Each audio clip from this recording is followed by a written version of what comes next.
السلام علیکم ورحمت الله وبرکاتو. ګرانو زده کوونکو، الله جل جلاله دې وکړي چې تر دې دمه روغ جوړ او د صحت جامې مو پر تن اوسېږي. تېر لوستونه مو هم په پوره غور او دقت سره زده کړي وي او د نن ورځ د لوست لپاره هم پوره چمتووالی ولرئ.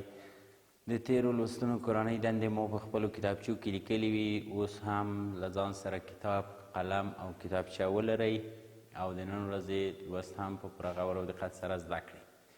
ګرانو زده کوونکو، څرنګه چې په تېر لوست کې موږ تاسو د غیر فلزونو ترکیب له یو بل سره ولوست او ومو ویل چې غیر فلزونه چې کله یو له یو بل سره یو ځای کېږي، ترکیب کېږي او مرکبات جوړوي، نو مختلف مرکبات یې په پایله کې لاسته راځي چې د دغه مرکباتو له جملې څخه اوبه، امونیا، کاربن ډای اکساید، سلفر ډای اکساید او ځینې نورو مرکبونو نومونه اخیستلی شو.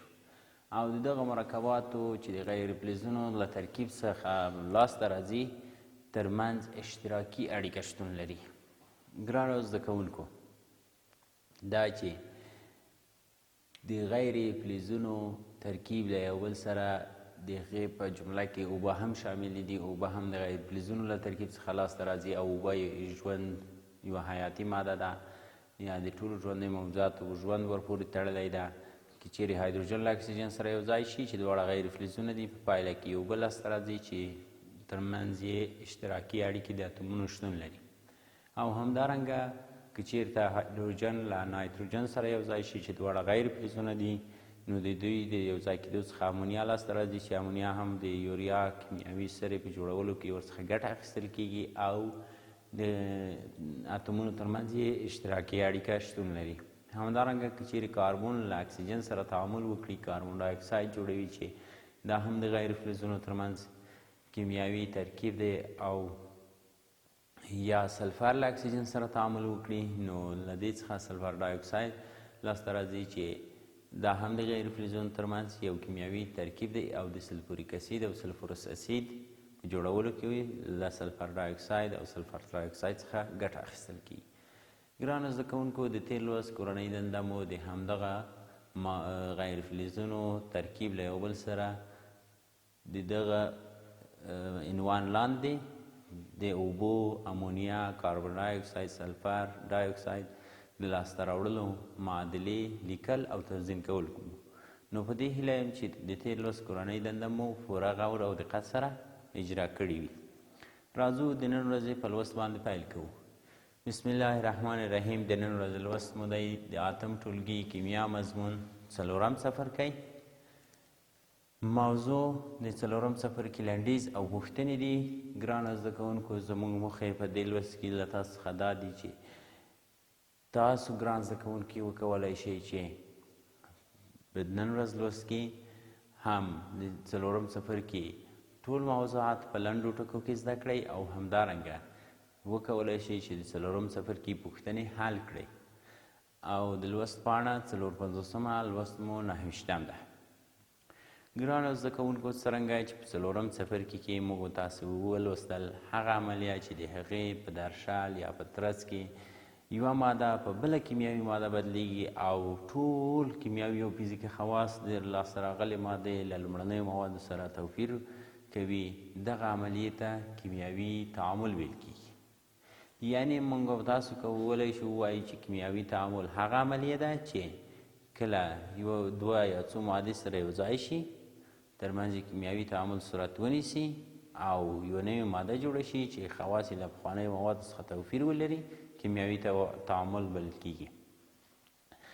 بل موږ او تاسو په دې څلورم څپرکي کې ګرانو زده کوونکو زده کړل چې په یوه کیمیاوي تعامل کې د شاملو مرکبونو او د شامل عناصرونو د سمبولونو او فورمولونو مجموعې ته کیمیاوي معادله ویل کېږي، چې یو کیمیاوي تعامل د کیمیاوي معادلې په واسطه ښودل کېږي.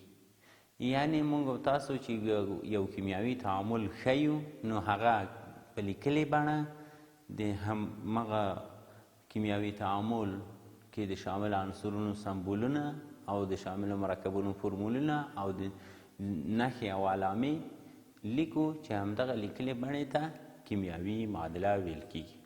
همدارنګه په دې څلورم څپرکي کې ګرانو زده کوونکو موږ تاسو ولوستل چې د کتلې د پایښت قانون څه شی ده.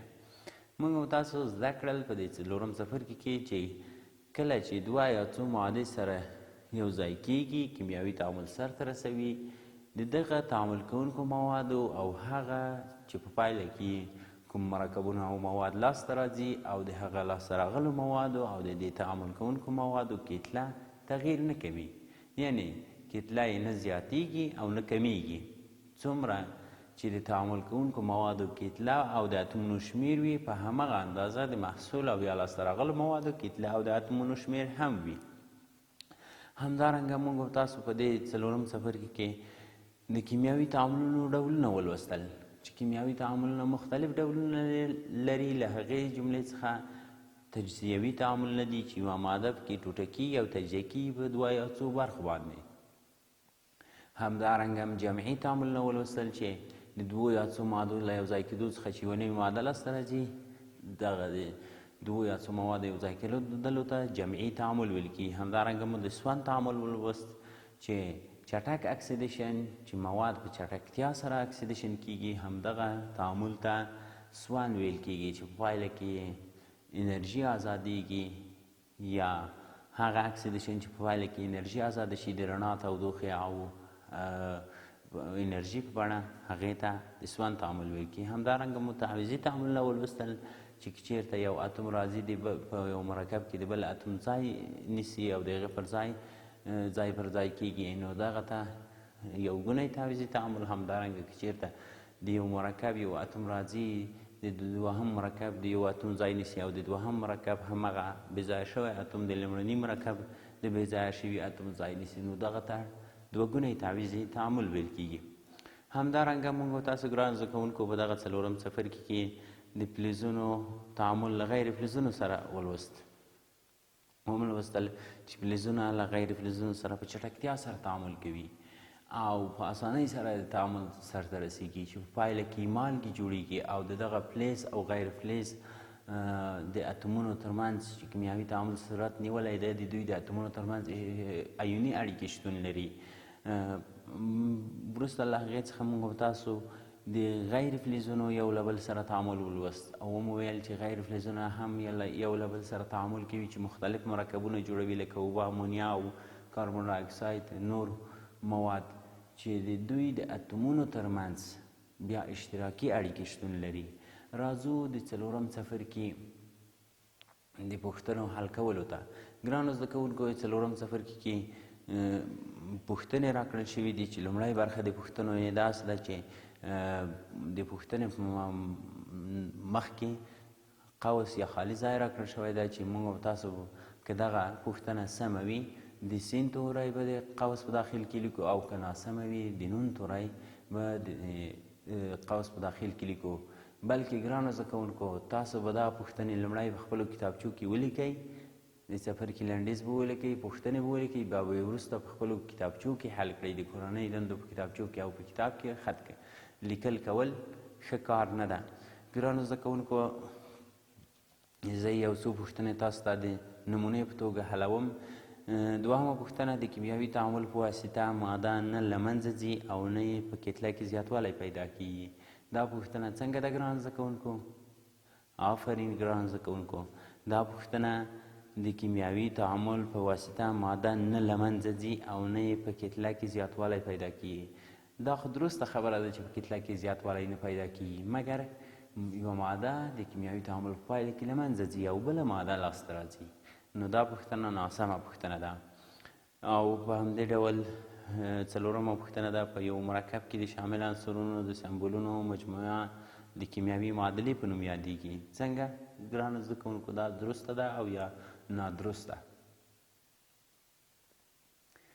آفرین ګرانو زده کوونکو، موږ تاسو مخکې هم د کیمیاوي معادلې تعریف ولوست چې په یو مرکب کې د شامل عنصرونو د سمبولونو مجموعې بڼې ته کیمیاوي معادله ویل کیږي.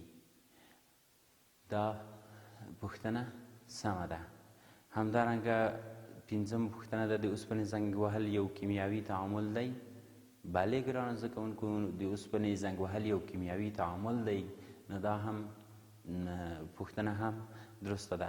په دوهمه برخه کې د پوښتنو څو ځوابه پوښتنې راکړل شوي دي چې له څلور ځوابونو څخه یو ځواب موږ تاسو په نښه کوو.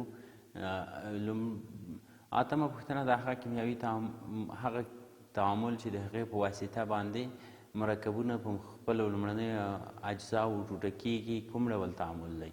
ګرانو زده کوونکو موږ تاسو مخکې هم ورته اشاره وکړه چې هغه کیمیاوي تعامل چې په هغې کې یو مرکب په خپلو لومړنیو جوړونکو اجزاو باندې ټوټه کیږي تجزیوي تعامل بلل کیږي. نو دا ځواب درست دی. او نهمه پوښتنه د باریم تعامل له اکسیجن سره د باریم چارج به څو وي؟ معلومه خبره ده چې باریم په دوهم اصلي ګروپ کې ده او اکسیجن په شپږم اصلي ګروپ کې ده. باریم 2 الکترونه په وروستي مدار کې لري او اکسیجن 6 الکترونه په وروستي مدار کې لري. نو باریم د 2 الکترونو په ورکولو سره مثبت 2 اکسیدیشن نمبر اخلي او اکسیجن د 2 الکترونو په اخیستلو سره منفي 2. نو د باریم تعامل اکسیجن سره د باریم چارج به څو وي؟ مثبت 2. جیم ځواب درسته. همدارنګه ګرانو زده کوونکو په دریمه برخه کې تشریحي پوښتنې دي او لسمه پوښتنه ده د کتلې د پایښت قانون په لنډ ډول شرحه کړئ. مخکې ما هم اشاره ورته وکړه چې کتلې د پایښت قانون هغه قانون دی چې 2 یا څو مواد کله چې تعامل سره وکړي یعنې تعامل کوونکو مواد کتله او د اتمونو شمیر او په پایله کې چې کوم مواد لاسته راځي د هغې مواد له کتلې او د اتمونو له شمیر سره برابر وي. همدارنګه 11مه پوښتنه ده کیمیاوي تعامل څه شی دی؟ کیمیاوي تعامل مخکې ولوست چې کیمیاوي تعامل هغه کیمیاوي عملیه ده چې 2 یا څو مواد سره یو ځای او په پایله کې نوي مواد چې د نویو خواصو لرونکي وي منځته راشي د کیمیاوي تعامل په نوم یادیږي. او په څلورمه برخه کې ګرانو زده کوونکو پوښتنې هم راکړل شوي دي ځوابونه هم راکړل شوي دي چې د پوښتنو نه وروسته په خالي ځایونو کې به د هغه ځواب شماره لیکو. د 12مه پوښتنه ده د اچارو جوړول څه ډول عملیه ده؟ ګرانو زده کوونکو موږ تاسو د دې څپرکي په شروع کې لوستي وو چې د اچارو جوړول د موادو خسا کېدل دا ټول کیمیاوي عملیه ده. نو د دریمه شماره کیمیاوي عملیه دریمه شماره به پکې لیکو. همدارنګه ګرانو زده کوونکو 14مه پوښتنه ده فلزونه له غیر فلزونو سره څه ډول مرکبونه جوړوي؟ فلزونه له غیر فلزونو سره ګرانو زده کوونکو مالګې جوړوي. نو 9مه شماره به خالي ځای کې ولیکو. او همدارنګه ګرانو زده کوونکو په 5مه برخه کې پوښتنې دي چې لاندې معادلې توزین کړئ. یوه معادله به زه تاسو ته توزین کړئ او دوهمه معادله به تاسو توزین کړئ. کله چې نایتروجن له اکسیجن ګاز سره تعامل وکړي نایتروجن پنتا اکساید لاسته راځي. چې نایتروجن ګاز له اکسیجن ګاز سره تعامل وکړي نو په پایله کې نایتروجن پنتا اکساید ګاز لاسته راځي. نو د دې معادلې د توزین لپاره ګورو چې ګرانو زده کوونکو 2 اتومه نایتروجن په تعامل کوونکو موادو کې او 2 اتومه په محصول موادو کې شتون لري. اکسیجن 2 اتومه په تعامل کوونکو موادو کې 15 اتومه په محصول موادو کې. نو داسې یو عدد لیکو چې دواړه خواوې به ورباندې توزین شي. 2 ورته لیکو 2 15 کې 10. نو په تعامل کوونکو موادو کې به د اکسیجن ضریب 15 شي. 15 به ورته ولیکو. 15 په 2 کې هم 10 او 2 15 کې هم 10. اکسیجن په دې معادله کې توزین شو. همدارنګه نایتروجن 2 په 2 کې 4 نو 2 به ورته ضریب ولیکو. 2 په 2 کې 4. موږ مخکې لوستي وو چې دغه عمومي ضریب د جمع تعلمې پورې په ټولو شامل عناصرو کې ضربیږي. ښه ګرانو زده کوونکو دا و زموږ د نن ورځې لوست چې د څلورم څپرکي لنډیز او د څلورم څپرکي پوښتنې حل کول وو. ګرانو زده کوونکو په نن ورځ لوست کې ستاسو کورنۍ دنده دا ده چې تاسو د څلورم څپرکي لنډیز او هم خپلو د کورنۍ دندو په کتابچو کې ولیکئ. همدارنګه به تاسو د څلورم څپرکي هغه ټولې پوښتنې په خپلو د کورنۍ دندو په کتابچو کې ولیکئ. هغه پوښتنې چې ما تاسو ته حل کړئ هغه به مو هم حل کړئ او هغه پوښتنې چې ما تاسو ته نه دي حل کړي تر څو تاسو خپله کوشش وکړئ حل یې کړئ هغه به هم حل کړئ او ستاسو به د څلورم څپرکي ټول موضوعات انشاءالله چې زده او تکرار شي.